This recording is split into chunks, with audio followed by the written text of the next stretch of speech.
दिंडोरी प्रणित मार्ग सत्र तिसरे. पहिले आपण प्रार्थना घेऊया. गुरुब्रह्मा गुरुर्विष्णू गुरुदेव महेश्वरा गुरु साक्षात परब्रह्म तस्मै श्री गुरुर्महा.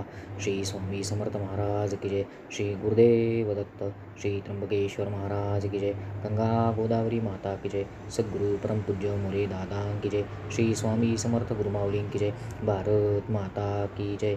उदयोस्तु श्री महाकाली महालक्ष्मी महासरस्वती राजराजेश्वरी आई साहेब. श्री अंबा माता की जय. श्री अंबा माता की जय. श्री अंबा माता की जय. भारत माता की जय. श्री स्वामी समर्थ श्री गुरुदेव दत्त. सद्गुरू परमपूज्य पिठले महाराज. परब्रह्म भगवान श्री स्वामी समर्थ महाराजांनी देशाची वेगवेगळ्या राजवटीत जशी परिस्थिती बदलली तसा कार्याचा पवित्रा व आविष्कार बदलून कार्य केले. अक्कलकोटहून अनेकांना किल्ले बांधून म्हणजेच या भवसागरात केंद्र बांधून दीपस्तंभासारखे मार्गदर्शन कार्य करण्यास पाठवले. त्याची परिणिती सुरुवातीस त्या काळाला अनुसरून चांगलीच झाली, पण पुढे महाराजांचे कार्य न चालता त्या केंद्रामधून एक प्रकारे व्यवसाय सुरू झाला. त्यामुळे त्यांनी पुन्हा नवीन नियोजन करण्याचे ठरविले व त्या नियोजनातूनच दिंडोरी प्रणित श्री स्वामी समर्थ सेवा मार्ग निर्माण झाला. बघा, इथून केंद्र निर्माण झाली आहेत. प्रचंड आध्यात्मिक नियोजनाची पुढील तयारी म्हणून अगदी 5 वर्षाच्या एका मुलावर लहानपणापासून परब्रह्म भगवान श्री स्वामी समर्थ महाराज बारकाईने लक्ष ठेवून सतत त्यांच्या पाठीशी होते. शुचीनाम श्रीमतो गेहे योग भ्रष्टोभिः जायते. भगवद्गीतेतील या वचनाप्रमाणे कोणीतरी अतिश्रेष्ठ पुण्यात्मा तो होता. घरची श्रीमंती, व्यापार, करोडो रुपयांचा व्यवहार, तरी पण चांगली संस्कृती, अशी सर्व अनुकूलता होती. सुशील पत्नी, मुले, बाळे सर्व काही व्यवस्थित चालले होते. अर्थात भगवान श्री स्वामी समर्थांची सेवा होतीच आणि म्हणूनच व्यवहारात असूनसुद्धा अंतर्मनातून वेगळीच वादने थैमान घालत होती. कसली तरी आंतरिक ओढ लागली होती. योग कर्मसु कौशल्यम या सिद्धांताप्रमाणे व्यवहार कुशलता होती. आता आपण हे ऐकतोय सद्गुरू पिठले महाराज, सद्गुरू परमपूज्य पिठले महाराजांचं कार्य ऐकतोय. सद्गुरू परमपूज्य पिठले महाराज हे परमपूज्य मोरेदादा यांचे गुरु, त्यांचं आपण कार्य ऐकतो. आता एक दिवस भगवान श्री स्वामी समर्थ महाराजांनी दृष्टांतात त्यांना समोर उभे राहून विचारले, असे किती दिवस चालायचे? आमची काही आठवण आहे का? पुढच्या कामाची काही जबाबदारी लक्षात आहे का? लगेच लख्खन डोक्यात एक प्रकाश शलाकेने मूळच्या आंतरिक ओढीची स्मृतीची साखळी जोडली गेली. आपण कोण होतो, कुठून आलो व आपले या जगात काय काम आहे याची स्पष्ट जाणीव झाली. परात्पर गुरुच्या चरणी लीन झाले. प्रेमाश्रूंनी अभिषेक केला. आनंदाच्या उर्मी उसू लागल्या. आज्ञा महाराज म्हणून नतमस्तक होऊन उभे राहिले. भगवान श्री स्वामी समर्थ महाराज म्हणाले, आता कलियुगातील फार बिकट काम करायचे आहे. मी महत् प्रयत्नाने कष्टाने उभ्या केलेल्या भारतभूमीतील राजसत्ता, धर्मसत्ता, दंडसत्ता बुडाल्या. लोक पुन्हा पुन्हा चुका करतात आणि ते कार्य पुनर्स्थापित करायचे आहे. त्यांची पुनर्रचना संपूर्ण वेगळी करायची आहे. पुन्हा पुन्हा चुका होणार नाही याच करता हेच कार्य जरा नवीन तत्त्वज्ञान पुढे आणून करावायचे आहे. त्यावर ते तरुण सद्गुरू परमपूज्य पिठले महाराज म्हणाले, पण माझा एक हट्ट आहे महाराज. याच क्षणास घरादारावर तुळशीपत्र ठेवून पाणी सोडतो. मला तेजाची तपश्चर्या पूर्ण करायची इच्छा आहे. आपण सांगाल ते करायला मी तयार आहे. त्याच क्षणी त्यांनी तुळशीपत्र घेऊन पाणी सोडले व महाराज म्हणाले, तपश्चर्येसाठी मला इतका वेळ नाही. तर श्रीपाद श्रीवल्लभ या आविष्कारात मी ते केलेले आहे. त्यांचेकडे जावे लागेल. याप्रमाणे त्यांना नरसोबाच्या वाडीला नेऊन श्रीपाद श्रीवल्लभ महाराजांच्या चरणांवर घातले आणि तेजाच्या तपश्चर्याची दीक्षा देण्यास विनंती केली. श्रीपाद श्रीवल्लभ स्वामी म्हणाले, बाळ, आज कलियुगात असा हट्ट करू नये. फक्त अगस्ती ऋषींनी ही तपश्चर्या अलीकडच्या काळात केली आहे. तू महाराज सांगतील तसे कार्य कर. भगवान श्री स्वामी समर्थ महाराजांचा आविष्कार फार मोठा आहे. तू महाराज सांगतील तसे कार्य कर. महाराजांचा अधिकार माझ्यापेक्षाही फार मोठा आहे, पण त्यांनी हट्ट सोडला नाही. सद्गुरू परमपूज्य पिठले महाराजांचा हट्ट पाहून मात्र श्रीपाद श्रीवल्लभ महाराजांनी काही अटी घातल्या. त्या संपूर्णपणे नवनिर्माण करण्याच्या रचनेच्या होत्या. ही तेजोपासनेची तपश्चर्या करताना नाव लौकिक होऊ द्यायचा नाही, स्वतःची प्रतिमासुद्धा कोणालाही द्यायची नाही. कारण आत्तापर्यंत महाराजांनी आत्मलिंग पादुका दिलेली माणसेसुद्धा स्वतःचा लौकिक वाढवून नैतिकतेवरून घसरली आणि स्वामी महाराज हे स्वार्थासाठी हाती धरण्याची बाब समजली. म्हणून महाराज प्रत्येक वेळेला सांगतात, मीपणा सोडा, अहंकार सोडा. महाराजांना अहंकार, मीपणा काही आवडत नाही.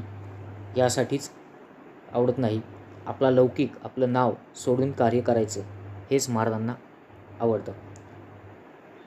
आणि सर्वात मोठी आणि महत्त्वाची गोष्ट म्हणजे तपश्चर्येच्या काळात जर कोणी आर्तपीडित आला तर मीच पाठवलेला जीवात्मा समजून त्याच्या दुःख पीडेचे निराकरण पूर्वीसारखे सरळ पद्धतीने न करता त्यालाच आपल्या धर्ममार्गातील उपासना व उपाय सांगून हिंमत, धैर्य, दिलासा द्यायचा आणि मार्गस्थ करायचे.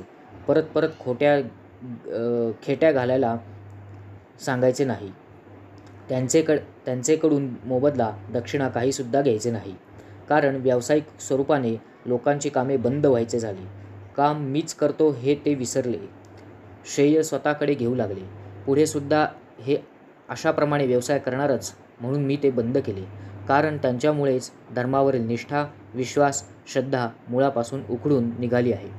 तसेच तपश्चर्या करणारेही स्वतःपुरतेच करतात, परमार्थाचे काम करीतच नाहीत. म्हणून तपश्चर्या करताना जर आर्तदुःखी पीडितांना मार्गदर्शन करण्याचे परमार्थाचे कार्य केले तरच ही तपश्चर्या म्हणजे उपासना तुला उपयोगी पडेल. यापुढील प्रचंड आध्यात्मिक कार्यासाठी याच काळात तुझ्याकडे एक आर्त, विव्वल, जिज्ञासू रामभक्त येईल. तो आपलाच माणूस आहे. त्याचे गुरुपद घेऊन मार्गदर्शन करावयाचे एवढेच आपले कार्य राहील. हे सगळं श्रीपाद श्रीवल्लभ यांना सांगतायत, परमपूज्य पिठले महाराजांना. तो शिष्य पुढे या सर्वांवर युक्तीने मात करून सर्वसामान्य लोकांना मार्गदर्शन करील. माणुसकीचा, मानवतेचा उत्कर्ष खऱ्या अर्थाने करील. मानवाचा सर्वार्थाने उत्कर्ष करणारा प्रचंड प्रकल्प उभा करील. त्यासाठी मी त्याची चौफेर तयारी करून घेतली आहे. कोणतीही एकांगी प्रगती उपयोगाची नाही. हे मी कृष्णावतारात स्वतः आचरण करून दाखविले आहे. तसेच आता या शिष्याकडून करून घ्यायचे आहे. इकडे श्री स्वामी समर्थ महाराजांनी त्या कुटुंबातील मुलांची व्यवस्था लागेल असे नियोजन केले. पत्नीचा अंतकाळ जवळ आला होता. किरकोळ आजारपण येऊन तिला सद्गती मिळाली. मागच्या बाजूची पूर्ण व्यवस्था लावली. नरसोबाची वाडी संगमावर गुरुपद घेतले. नरसोबाची वाडी येथे संगमावर त्यांचे गुरुपद घेण्याचा विधी केला. तिथे एका विशिष्ट आसनावर त्यांना बैसविले. श्रीपाद श्रीवल्लभ महाराज एका बाजूस व दुसऱ्या बाजूस श्री स्वामी समर्थ महाराज, दोघे दोन बाजूस बसून त्यास विधीपूर्वक दीक्षा दिली व सांगितले, आजपासून तुझे नाव गाव पुसले. आता तुला चांगले पिठले, येथून पुढे तुझे नाव नारायणदास श्रीपाद श्रीवल्लभ पिठले असे राहील. म्हणजे नरसोबाच्या वाडीला संगमावर सद्गुरू परमपूज्य पिठले महाराजांनी स्वामी महाराजांचं आणि श्रीपाद श्रीवल्लभ महाराजांचं गुरुपद घेतलं आणि त्यांनी नवीन नाव दिलं, नारायणदास श्रीपाद श्रीवल्लभ पिठले असं नाव दिलं.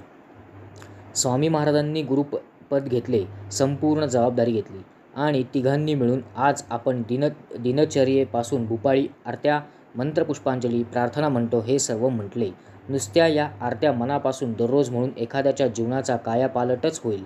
जगातील सर्वश्रेष्ठ देवदुर्लभ घटना म्हणजे श्रीपाद श्रीवल्लभ हे नाव वडिलांच्या नावाच्या ठिकाणी लावणे ही अंतिम समर्पणाची व पूर्ण सामावून घेण्याची प्रक्रिया आहे. विश्वरूप दर्शनाचा हट्ट.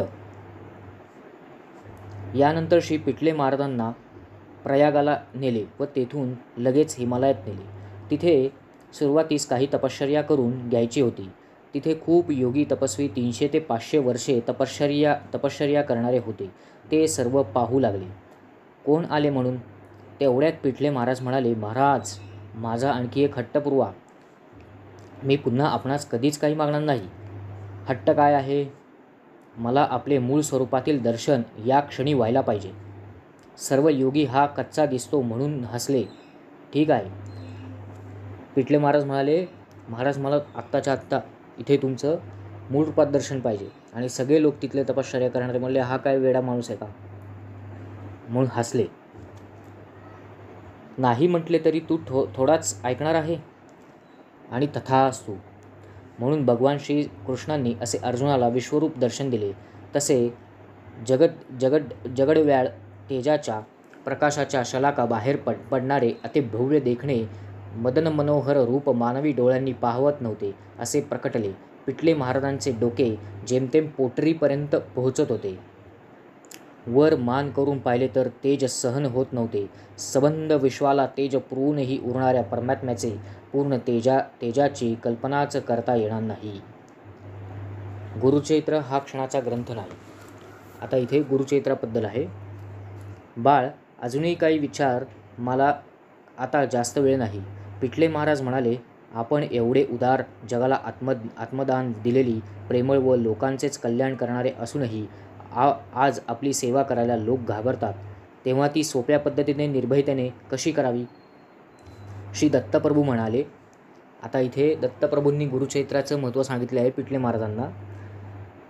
पिठले महाराजांनी दत्तप्रभूंना म्हटले की लोक तुमची सेवा करायला खूप घाबरतात, तर ह्यावर काय उपाय आहे का? तर दत्तप्रभू आता पुढे काय म्हणतात बघा. श्री दत्तप्रभू म्हणाले, आज कलियुगात मानवासाठी प्राकृत स्थानिक भाषेत ग्रंथ पाहिजे आहेत. म्हणूनच माझ्या चरित्राच्या सार ग्रंथाच्या पारायणाची सुविधा निर्माण करून आम्ही लोकांना गुरुतत्व प्रणित मार्ग सोपा केला आहे. श्री गुरुचरित्र ग्रंथ आमच्या लाडक्या मराठी न येणाऱ्या कानडी भक्तांकडून प्राकृतात लिहून घेतला. श्री गुरुचरित्र ग्रंथ समाजातील सर्व स्त्री पुरुषांनी वाचावा म्हणून आम्हीच लिहिला आहे. स्वतःचे घरी वाचावा, घर पवित्र होते. सामुदायिक वाचल्यास फार उत्तम. उपवास, ओली वस्त्रे वगैरे कडक नियम नाहीत. देहदंडाचा काहीच उपयोग नाही, गरजही नाही. बघा इथं उपवास, तापास, गुरुचरित्र वाचताना काही केलं नाही तरी चालेल हे स्वतः दत्तप्रभूंनी सांगितलेलं आहे. देहदंड म्हणजे शरीराला त्रास न देता गुरुचरित्र वाचलं तरी चालतं. साधन गौण आहेत. साधे गौण म्हणजे साधे नियम आहेत. साधन गौण आहेत. साध्यावर निष्ठा ठेवावी. जेवढं साधं आहे त्याच्यावरच निष्ठा ठेवावी. प्रेमाने सेवा करावी. कर्मकांडावर फाजील लक्ष त्यामुळे हानीच होईल. कर्मकांडावर जर लक्ष दिलं तर त्याच्यामुळे हानीच होईल. सोळ्याओळ्याची गरज नाही. सोळं नाही पाळलं तरी चालेल. शरीर स्वच्छ व धुतलेले वस्त्र असावे. मनाची आर्तता पवित्रता असावी. मला माझ्या प्रेम भक्ती करणाऱ्यांची आवड आहे हे मी कृष्णावतारापासून सांगत आहे. स्त्रियांनी जरूर वाचावे. आता गुरुचरित्र स्त्रियांनी वाचावं का नाही वाचावं हे पुढे दिलेलं आहे आपल्याला. आणि एक वेळ श्री गुरुचरित्र पुरुषांनी नाही वाचले तरी चालेल, पण स्त्रियांनी जरूर वाचावे. कारण एका महान पतिव्रता सती अनुसयेच्या पतिव्रता धर्माच्या सामर्थ्यामुळे त्रिगुण एकत्र होऊन गुरुतत्व दत्तजन्म माध्यान्ह स्नानसंध्येला अत्रि ऋषी गेले असताना दुपारी 12:39 झालेला आहे. याच दिवशी सप्ताह वाचन पूर्ण करावे. फक्त चौथा अध्याय दुपारी जन्माच्या प्रसंगापर्यंत जन्मवेळेला पूर्ण होईल असा वाचावा. या दिवशी दोन्ही वेळ फराळ म्हणजे उपाहार घेऊन दुसरे दिवशी ब्रह्ममुहूर्तावर 10:30 वाजता नैवेद्य आरती महाप्रसाद करावा. पारायण काळात मला माझ्या भक्तीची फार आवड असल्यामुळे मी तेथे उपस्थित असतो. पोथीशिवाय एका पाटावर आसन मांडून ठेवावे. उपवास करावा म्हणजेच माझ्या सानिध्यात राहावे. त्या योग्यांच्या हसण्याकडे लक्ष देऊ नकोस. ते वैयक्तिक देवाहून श्रेष्ठ आहेत, पण मानवासाठी त्यांचा काहीच उपयोग नाही. मला वेळ झाला. तुझा मार्ग यशस्वी हो. श्री स्वामी समर्थ महाराज की जय. श्री गुरुदेव दत्त. प्रार्थना घेऊया. गुरुर्ब्रह्मा गुरुर्विष्णू गुरुदेव महेश्वरा गुरु साक्षात परब्रह्म तस्मै श्री गुरुवे नमः. श्री स्वामी समर्थ महाराज की जय. श्री गुरुदेव दत्त. श्री त्र्यंबकेश्वर महाराज की जय. गंगा गोदावरी माता की जय. सद्गुरु परमपूज्य मोरे दादा की जय. श्री स्वामी समर्थ गुरु माऊली की जय. भारत माता की जय. उदयोस्तु श्री महाकाली महालक्ष्मी महासरस्वती राजराजेश्वरी आई साहेब. श्री अंबा माता की जय. श्री अंबा माता की जय. श्री अंबा माता.